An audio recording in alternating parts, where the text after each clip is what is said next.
Hi. Hey, sorry about that. And thank you for. Okay, it's recording. We're good.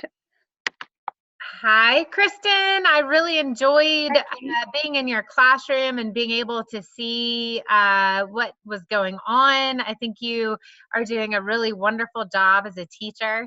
Thank Uh, you. yes, you have a neat group of kids, and you're really interactive with them, and I really appreciated it. Oh, great. Thank you. Thank you for coming in.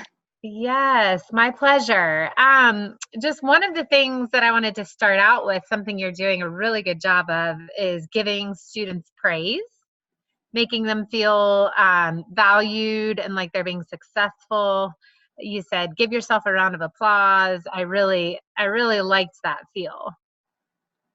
Good. Thank you. Um, yes. How do you feel like it's going, just generally, before we start? Um, I think it's going well. The kids are they're very well behaved. They're a little shy. I think it's going okay. Yeah, I think it's going really well. You're doing lots of great things. In terms of identifying a couple areas that I'd love us to focus on, and I want to hear what you think about this, is um, getting more physical student engagement in the lesson. They were a little static sitting in their seats as you were looking at the map. I wonder if there could be a benefit of getting them up, getting out of their seats, playing games. Do you have any thoughts about that? I think that's something we could definitely do. I know it's a very long day for them, and I know they're tired, but I think that they could use the physical stimulation to get them up and going. Do you have suggestions for any games that we could use in the classroom, particularly for geography? Yeah, that's a great question, and we can go over some of that, brainstorm together and, make some suggestions as we go forward. But just off the top of my head, there are definitely some geography apps if you want to allow students to get onto their phones. I don't know if you do or not, but there is a National Geography Bee app that's really cool. Oh, I Um, like that. that it could be like a little chunk of time, even getting the students to get out of their seats and flip the classroom a little bit, have the students teach about different things on the map, um, implement some group work. Those sorts of things could help, but we can definitely brainstorm together and see what you think are good ideas. Yeah, that would be great. A flipped classroom is something that I've definitely have been thinking about doing and wanting to do. Just need a little bit of guidance maybe on how to do that effectively. Absolutely, absolutely. It's a good way, it's a good method, but you do have to be really intentional about how you do it, and structured and make it a norm, an expectation that the kids, they have to learn how to do it, I guess is what I'm Right. trying to say.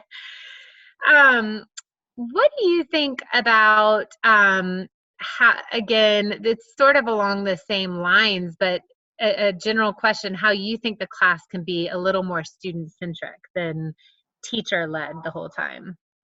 Well, like you said, the flipped classroom is something that I've been thinking about a lot. I know the kids are really bright, and I think that I would like them to be a little bit more autonomous with their learning, especially because they're learning not only geography, but they're working on their English language skills as well. Mhm.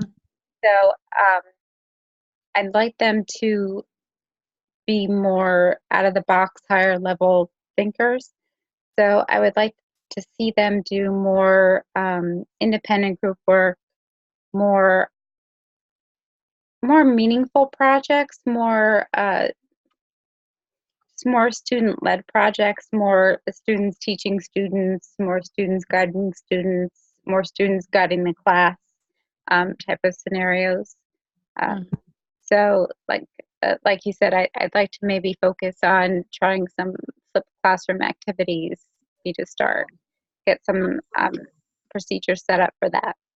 That sounds great. And we will definitely go over all of that and start to figure out how to implement it together. I think those are all great ideas. Awesome. Great. Thank you. Yes, your students are such good students. They seem very interested in learning. They're well behaved. You're doing a great job in terms of making sure everybody's on task and doing what they need to do. Given that they seem to be learning so quickly, is there any way you can move them along to higher level thinking? To challenge them even more than currently is happening? I think we need more than just the book work and the memorization skills. I think we need to move on to some higher level discussions, some projects. Now that they're understanding what the different maps mean, maybe start thinking about maybe populations in that area, why and how, thinking about those questions and maybe doing some research. And I think, like, again, the flipped classroom and really the students leading the discussions and doing the research and presenting to the class, and having more open types of discussions. Mm-hmm. Those are all great ideas. Great ideas. So a couple things about the way you're interacting with the students and the students are set up and stuff. A couple times you called out students in front of the class to ask if there was a problem. Do you think that that's an effective way to deal with individual student behavior? What are your thoughts about that? I know I've done it before, and I know it's a small group and they know each other, but I don't think when I do that I'm getting real honest answers, and I think I may be embarrassing some of the students. So I'm feeling maybe a more personal approach might be more effective. So maybe approaching them during like a more quiet time during lunchtime in the hallway. Do you have suggestions of maybe wording in those situations that might be more effective? Yeah, I think what you mentioned are great ideas, and I do not fault you because in the